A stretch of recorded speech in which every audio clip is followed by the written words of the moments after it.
Hello, my name is Sarah Ayler and I'm with sofflexcompany.com. We got these really fantastic new Czech glass beads in. They are made using vintage button molds. And so the mold is exposed on both sides and then they're made into a bead rather than a button. They're gorgeous. They come in 4 different colors. I'm going to be showing you 2 of these colors in a design today. But you can do them in any of the 4 colors. And then we have a bunch of different colors of sofflex wire that you can mix and match with the button beads as well. So this is the design that I'm going to be doing today using those fantastic new Czech glass beads. And I will be using some sofflex in our medium diameter, some 2x2 millimeter crimp tubes, really beautiful tier cast clasp, toggle clasp. And this is pretty quick and easy to put together. So the first one that I made here uses what we're calling a blue lapis color in that gorgeous button bead. And then I'm going to use the spinel color next. I'm going to show you how to start it, and then I have one almost complete that I can show you how to finish as well. So to get started, I'm going to grab out my copper sofflex beading wire. This diameter of beading wire comes in lots of different colors. I think there's 26. A couple have been discontinued, but I think they're still around, so I'm going to claim them as still available. But I think there's about 26 different colors to choose from. This is a very nice neutral color because it is a copper metallic color. We also have an antique brass, a bone, a white, a black, some really nice neutral colors. And then we have some more gemstone friendly colors like lapis, tanzanite, green turquoise, fluorite, peridot, red jasper, and then many more than what I'm showing you here as well. So I'm going to take a nice decent length of this sofflex beading wire. I want enough that it can double over my wrist easily. So my wrist is 6 inches, so 12 inches at double, and then I want extra inches. So I would say for a 6-inch wrist, I'd probably do like 16 inches of wire at the least. And then you have a lot of give on the side, so you don't have to start over. I'll just set that back there. I'm going to take my wire and I am going to string my clasp first. We have a couple of clasp options from Tier Cast. This is another beautiful toggle clasp option if you like something a little smaller. And you're going to string it to the middle of your wire and then string a 2x2 millimeter sofflex crimp tube. Sofflex crimp tubes are really thick, they're very strong, and they're seamless. It's really important to have a good quality crimp tube to hold your whole design together.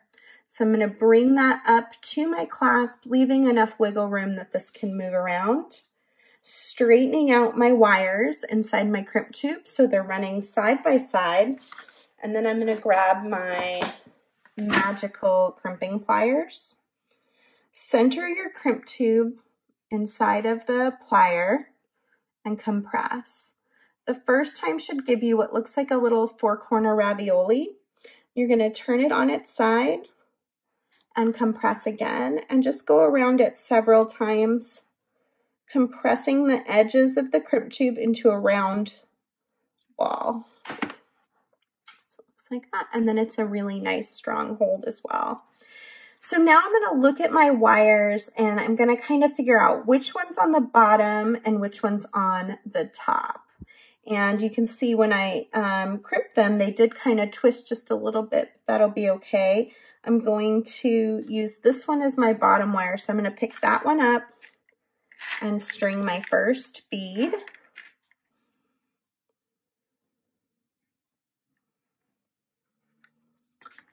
Bring it down to the crimp. And then I'm going to take both wires overlapping the wire on top of the bracelet. You want to make sure the top is with the hammered portion of the toggle facing out. And then I'm going to take both wires and I'm going to string another crimp tube. These crimp tubes come in 4 different metal tones. They come in gold filled, sterling silver, black oxidized, copper. Is that all of them? Yeah, I think that's it. 4 different types. And then I'm going to kind of straighten out my wires again so that they're running through that crimp tube side by side. And I'm going to come in and crimp again.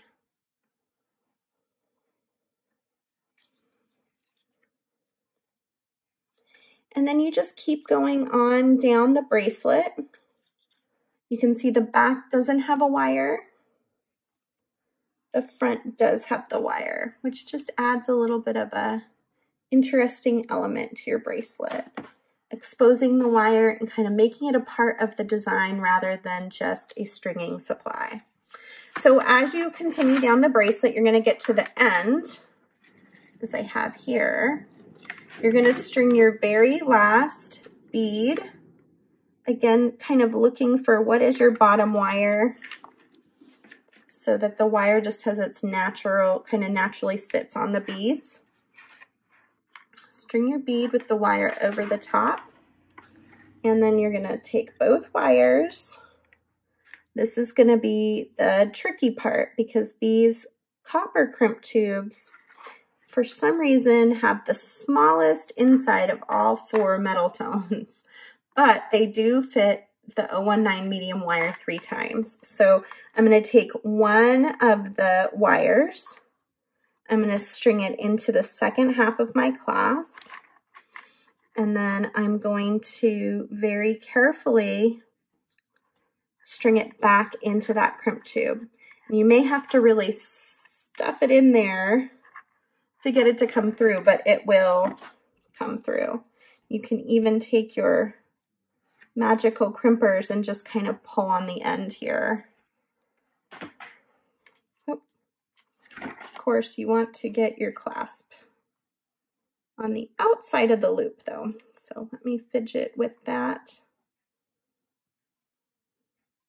I'm going to be careful with sofflex. It's really strong, really durable, but it does kink if you're not careful with it. So treat it nicely. Now I've got my toggle on the outside of my loop. I can kind of bring it down, tighten it up next to that bead, and then I can go ahead and crimp it in place.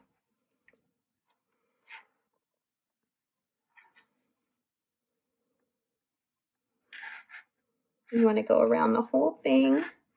This is the most important crimp because this crimp holds it all together. And with any bracelet, you get a lot of yanking and pulling. This is the crimp that's going to really make the difference. So I'm going to take my cutters. I'm going to come in just as close as I can to that crimp, but being really careful not to cut any important wires that are supposed to remain on both ends of the crimp.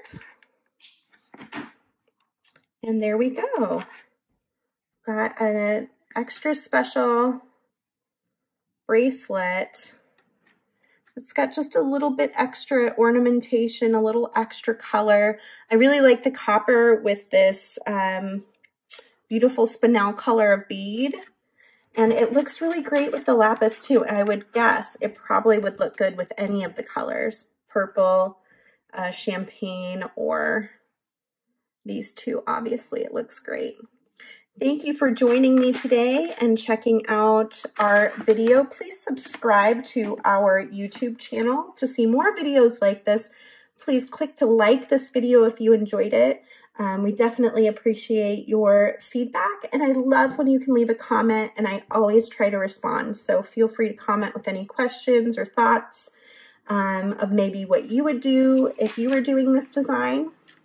And you can also join our Facebook VIB group for Sofflex Company and post pictures of the designs that you're making. We've got hundreds of designers there posting wonderful pictures daily. It's a great place to find inspiration for your bead work. Thank you for joining me today, and you can find out more about all these lovely products, our beading wire, our beautiful Czech glass beads, crimps, tools, and more at sofflexcompany.com.